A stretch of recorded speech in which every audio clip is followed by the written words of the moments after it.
And it hurts to find out that you could just end up alone. You can be in love with life and still be abandoned by something. As a little kid, being just my dad and me, I suddenly realized that he was all I had. I went with my dad everywhere. We're two peas in a pod. I don't think my dad ever treated me like a little kid. I think he just treated me like a human being. Daddy, it's you! I think it just helped me realize how the world was from an early age.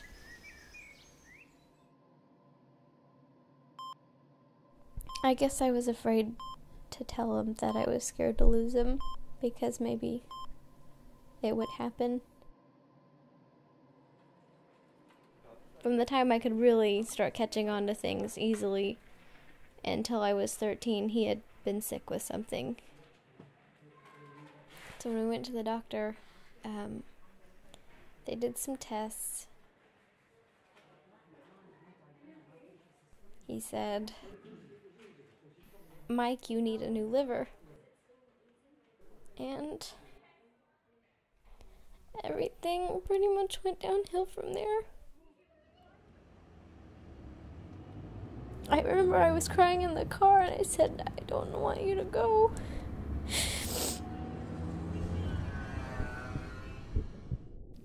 I think he knew he was getting worse in the end, because one day he asked me if I would be okay if you died.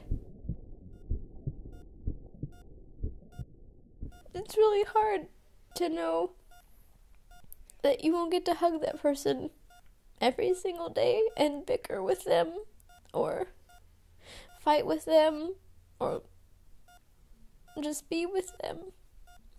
I lost my best friend and a part of myself.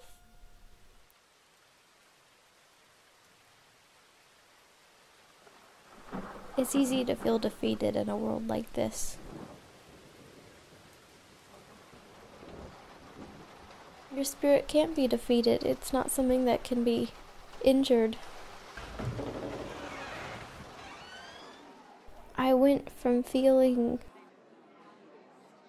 completely ill-confident in people to realizing that people are still good-hearted. I found that in you. For the first time in my life, it was not being alone. And I felt like more than just someone that loved you, I felt like family.